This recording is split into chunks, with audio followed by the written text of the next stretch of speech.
Hello viewers, welcome to my channel before the dine. இன்றைக்கி இந்த வீடியோவில் பிரிஞ்சால் கிரேவி தான் பார்க்க போகிறோம். ஸோ எப்படி செய்கிறதுன்னு பார்க்கலாம். நல்லெண்ணெயில் செஞ்சால் நல்லாயிருக்கும்.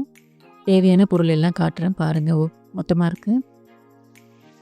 கத்திரிக்காய், தக்காளி வெங்காயம் அரைச்ச பேஸ்ட், தக்காளி, மிளகாய்த்தூள், மஞ்சள் தூள், கொத்தமல்லி புதினா, இஞ்சி பூண்டு, சீரகம், சோம்பு, வேர்க்கடலை, வெங்காயம், கசகசா, மிளகு, புளி. அடுப்பு ஆன் பண்ணிக்கலாம். ஒரு பேன் வச்சு தேவையான எண்ணெய் ஆட் பண்ணிக்கலாம்.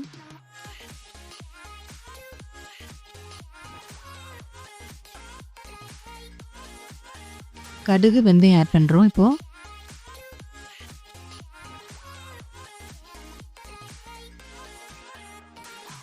சீரகம், சோம்பு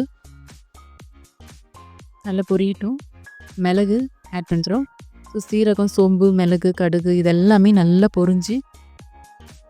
பொரிஞ்சதுக்கப்புறம் பொரிஞ்சு வரட்டும். பச்சை மிளகா, வெங்காயம் ஆட் பண்ணிக்கிறேன்.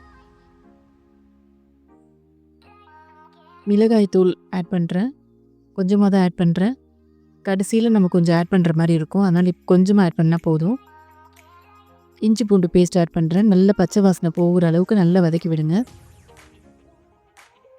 கத்திரிக்காய் 4 பீஸாக கட் பண்ணியிருக்கேன். ஃபுல்லாக கட் பண்ணாமல் கொஞ்சம் விட்டு கட் பண்ணியிருக்கேன். கொத்தமல்லி புதினா,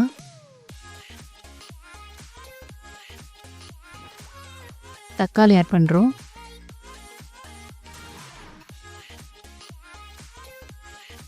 நல்லா வதக்கிக்கலாம். எண்ணெயில் நல்லா வதங்கட்டும். கத்திரிக்காய் தேவையான அளவு உப்பு ஆட் பண்ணிடலாம். சீக்கிரமாக வதங்கும். கத்திரிக்காய் இது மாதிரி முழுசாக போடுறது நல்லாயிருக்கும். மஞ்சத்தூள் ஆட் பண்ணுறோம். தக்காளி வெங்காயம் அரைச்ச பேஸ்ட் இருக்கு இல்லையா, அதை ஆட் பண்ணிக்கலாம். இப்போதைக்கு நல்லா கலந்து விடலாம். நல்லா கலந்து வேகணும். இதை நல்லா ஓகே, அப்படியே கொஞ்சம் வேக விட்டுடலாம். மூடி போட்டு ஓரளவு வெந்து வந்திருக்கு. இந்த டைமில் நம்ம அரைச்சி வச்சுருக்கோம்ல வேர்க்கடலை, எள்ளு, கசகசா இந்த 3 அரைச்ச பேஸ்ட் இப்போ ஆட் பண்ணியிருக்கோம். இது திக்காகிட்டே இருக்கும். அதனால் நம்ம தேவையான அளவு தண்ணி இப்போவே ஆட் பண்ணிக்கலாம். நம்ம நல்லா வேகட்டும். நம்ம இந்த பேஸ்ட் ஆட் பண்ணதுக்கப்புறம் அந்த எண்ணெய்லாம் போய் ஒரு மாதிரி குலைவாக இருக்கும். இந்த டைமில் நம்ம வந்து புளி தண்ணி ஆட் பண்ணிக்கிறோம். வேகட்டும். வெந்து நல்ல திக்காக கிரேவி மாதிரி வர கண்டிஷனில் இறக்கிக்கலாம். நம்ம ஓரளவு நல்ல திக்காக இருக்குது. ஸோ இறக்கி வச்சிடலாம்.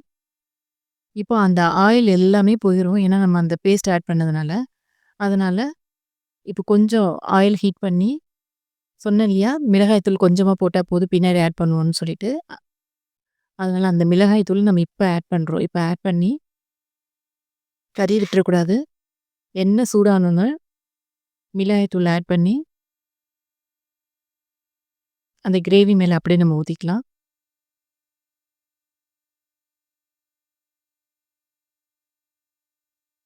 ஓகே, இது கொஞ்சம் நல்ல கலர் கொடுக்கும். நம்ம அடிஷ்னலாக ஃபுட் கலர் எதுவுமே ஆட் பண்ண வேண்டாம். இதுக்கு இப்படி செஞ்சாலே நல்லாயிருக்கும். டேஸ்ட் வைஸ் நல்ல வாசனையாக நல்லாயிருக்கும். கொத்தமல்லி புதினா ஆட் பண்ணிக்கலாம்.